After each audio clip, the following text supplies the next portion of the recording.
দাদা একটু পিছন না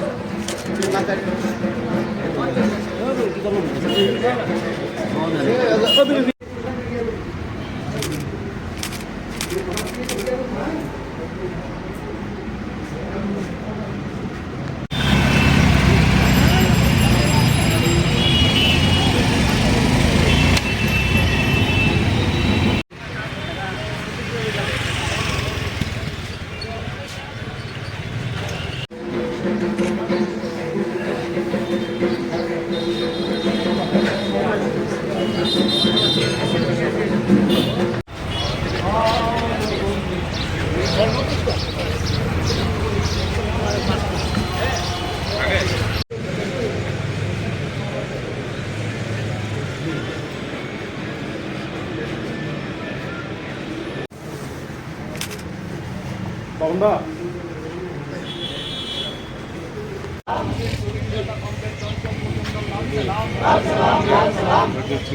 মারা গেছে তোমাকে আমরা বলছি না বলবো না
কমরেড চঞ্চল মজুমদার সিআইটিউর প্রতিষ্ঠিত নেতা।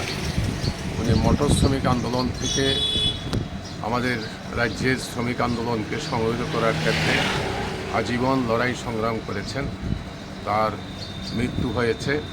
এখন তার শোক যাত্রার শবদেহ নিয়ে শ্মশানের দিকে সিআইটিউ এবং সিপিআইএমের কমরেডরা এগিয়ে যাচ্ছেন। কমরেড চঞ্চলবাবু শুধু সিআইটিউ বা শ্রমিক আন্দোলনকে সংগঠিত করার দশকে সে ছিল একজন গাড়ির চালক, বটতলাতে গাড়ি চালাতেন দক্ষিণ লাইনে, এবং তখন মোটর কর্মী সমিতি মোটর ওয়ার্কার্স ইউনিয়ন ভেঙে তৈরি হয়। তৎকালীন সরকারের বিরুদ্ধে জিহাদ ঘোষণা করেই তারা এই সংগঠনটা তৈরি করে। মূলত সে পিকচারে আসে 1974 সালে বাস শ্রমিকদের 28 দিনে একটা লাগাতার ধর্মঘট হয়েছিল। সুকুমার সেনগুপ্ত মন্ত্রিসভা সেটাকে ভালোভাবে নিতে পারেননি। এই আন্দোলনটাকে বেআইনি ঘোষণা করেছেন, নেতৃত্বকে গ্রেপ্তার করেছেন, জেলে পুড়িয়ে দিয়েছেন। তখন চঞ্চল মজুমদারও এই আন্দোলনের পক্ষে দাঁড়িয়েছিলেন এবং সে আক্রান্ত হয়েছিলেন। বটতলাতে শ্রমিক সংগঠন গড়ে তোলার ক্ষেত্রে তার ভূমিকা অনস্বীকার্য। দক্ষিণ লাইনের যে সমস্ত গাড়ি বটতলাতে যাতায়াত করতেন এগুলোর ক্ষেত্রে ভূমিকা ছিল। নাগের জোলার যে মোটর স্ট্যান্ড আজকে তৈরি হয়েছে, এই আন্দোলনের পেছনে সে ছিল যে যাতে একটা ভালো মোটর স্ট্যান্ড দক্ষিণ লাইনে করা হয় এবং সেখানে জায়গা সংগ্রহ করা, তারপরে এই মোটর স্ট্যান্ডটাকে ডেভেলপ করা, সমস্ত ক্ষেত্রে তার একটা ভূমিকা ছিল। 1982 সালে মোটর কর্মী সমিতি ভেঙে মোটর শ্রমিক ইউনিয়ন তৈরি হয়। তখন থেকে সে মোটর শ্রমিক ইউনিয়নের জয়েন্ট সেক্রেটারি ছিল। পরবর্তী সময়ে সে মোটর শ্রমিক ইউনিয়নের সাধারণ সম্পাদক, শারীরিক কারণে অব্যাহতি নেন। মধ্যদেশে অটোরিক্সা ওয়ার্কার্স ইউনিয়ন যেটা তৈরি হয়েছিল 90 দশকের গোড়ার দিকে, সে অটোরিক্সা ওয়ার্কার্স ইউনিয়নের সভাপতি ছিলাম আমি। তারপর তার উপরে সেই দায়িত্ব দেওয়া হয় এবং সেই দায়িত্ব যথাযথভাবে পালন করেন এবং শ্রমিকদের মধ্যে সে নিজেকে গ্রহণযোগ্য করে তোলেন। এবং 80 দশকের পর থেকে বিভিন্ন আক্রমণের মুখে দাঁড়িয়েও একজন সংগঠক হিসেবে নিজেকে তুলে ধরেছিলেন। শ্রমিকদের মধ্যে খুবই জনপ্রিয় ছিলেন। গোটা একবারে সাবরুম থেকে শুরু করে গোটা দক্ষিণ লাইনে, মানে পরিবহন শ্রমিক বলতে বুঝলেন চঞ্চল মজুমদার দক্ষিণ লাইনে, এবং তার জনপ্রিয়তা এত ঊর্ধ্বে ছিল। ঘাত প্রতিঘাত অনেক আক্রমণ হয়েছে, দৈহিকভাবে নির্যাতনের সম্মুখীন হয়েছেন, কোনো কিছু তাকে দমাতে পারেনি। এমনকি লক্ষ্য করে গেছে যে এই গভর্নমেন্ট চেঞ্জ হওয়ার পর জোট জমানেও সে আক্রমণের শিকার হয়েছিলেন। এবারও সরকার পরিবর্তন হওয়ার পর 2018 পরে তাকে সেখানে বটতলা থেকে উচ্ছেদ করা, আক্রমণ করা এই চেষ্টা তারা করেছে। কিন্তু সংগঠন করার যে ভূমিকা তার থেকে তারা এক চুলও নড়াতে পারেনি এবং সে এটা সংগঠনের কাজ চালিয়ে গেছে। এবং তাকে আমি এটা লক্ষ্য করেছি যে শ্রমিকদের মধ্যে এই একজন সংগঠক, প্রকৃত শ্রমিক থেকে শ্রমিক তৈরি হয়ে আর নেতৃত্বে আসা এবং একজন প্রকৃত সংগঠক হিসেবে তুলে ধরা, এত জনপ্রিয়তা, এত গ্রহণযোগ্যতা, যেটা অকল্পনীয়। এবং মৃত্যু তাকে টেনে নিয়ে গেল আজ ভোরে। সে ক্যান্সার রোগে আক্রান্ত হয়েছে, বেশ কয়েক বছর হয়েছে। লক্ষ্য করলাম ক্যান্সার রোগও তাকে আটকাতে পারেনি। সে যখনই সুস্থ থাকতেন, আমরা না করলে শুনতেন না। পিসি মিটিং, আন্দোলন, লড়াই সংগ্রামে আসতেন, CIT অফিসে নিয়মিত আসতেন, পার্টি অফিসে যেতেন। আমাদের পরিবহনের যে পার্টি লোকাল কমিটি আছে একটা, শ্রমিকদের মধ্যে CPM গঠন করার ক্ষেত্রে প্রথম 3-4 জনের মধ্যে চঞ্চল মজুমদার একজন। পরিবহন শ্রমিকদের মধ্যে পার্টি গড়ে তোলা CPM। সে একসময় এই CPM পরিবহনের একটা লোকাল কমিটি আছে আমাদের, সে লোকাল কমিটির সম্পাদক হয়েছে এবং পার্টির সদর বিভাগ কমিটির সদস্য ছিলেন। কিন্তু শারীরিক কারণে পরে বলেছে আমাকে অব্যাহতি দাও।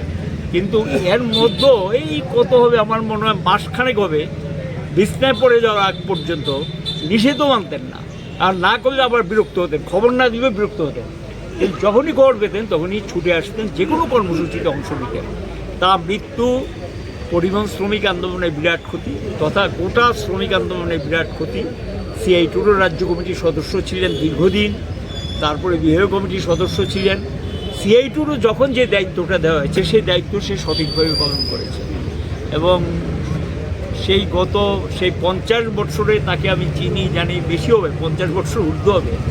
এবং হাঁটি পা করে নিজেকে একজন সংগঠক হিসেবে তুলে ধরা, এটা অকল্পনীয় এবং শ্রমিক আন্দোলনে বিরাট ক্ষতি হয়েছে, এটা অস্বীকার করার সুযোগ নেই। তার মৃত্যুতে আমরা শোকাহত, কিন্তু কি করা যাবে, এটা তো মেনে নিতে হবে। সকলেই মিলে সেই দায়িত্ব আমাদের পালন করতে এগিয়ে যেতে হবে। সে তার একটা জিনিস হলো আদর্শগত অবস্থান থেকে এক চুলো নয়, নীতিগত অবস্থান, আদর্শগত অবস্থান তাকে এই জায়গায় নিয়ে যাওয়ার ক্ষেত্রে মার্ক্সবাদী লেনিনবাদী যে দৃষ্টিভঙ্গি, এই দৃষ্টিভঙ্গিটা একটা বিরাট কাজ করেছে। সে এটাকে মনে প্রাণে ভালোবাসে এবং আমি লক্ষ্য করেছি পরিবারটাকেও সে সেইভাবে তৈরি করেছে, পরিবারটাকেও ঠিক সেইভাবে তৈরি করেছে। এবং এটা হলো আমাদের কাছে, বিশেষ করে নতুন প্রজন্মের কাছে এটা একটা দৃষ্টান্ত। এবং এটা নতুন প্রজন্মের কাছে আবেদন থাকবে যে এই যে তাদের কর্মজীবনে যা করে গেছেন তার থেকে অভিজ্ঞতা নিয়ে সংগঠনটাকে টেনে নিয়ে যাওয়া, যে আদর্শ এবং যে কর্মসূচির জন্য কাজ করে গেছেন, সকলেই মিলে সেই দায়িত্বটা হাতে হাত ধরে কাজ করতে হবে। মৃত্যুটা তো মেনে নিতে হবে। শোকসন্তপ্ত পরিবার পরিজনদের প্রতি আমি সমবেদনা জানাচ্ছি, তার প্রতিও আমার শ্রদ্ধা নিবেদন করছি। Thank you.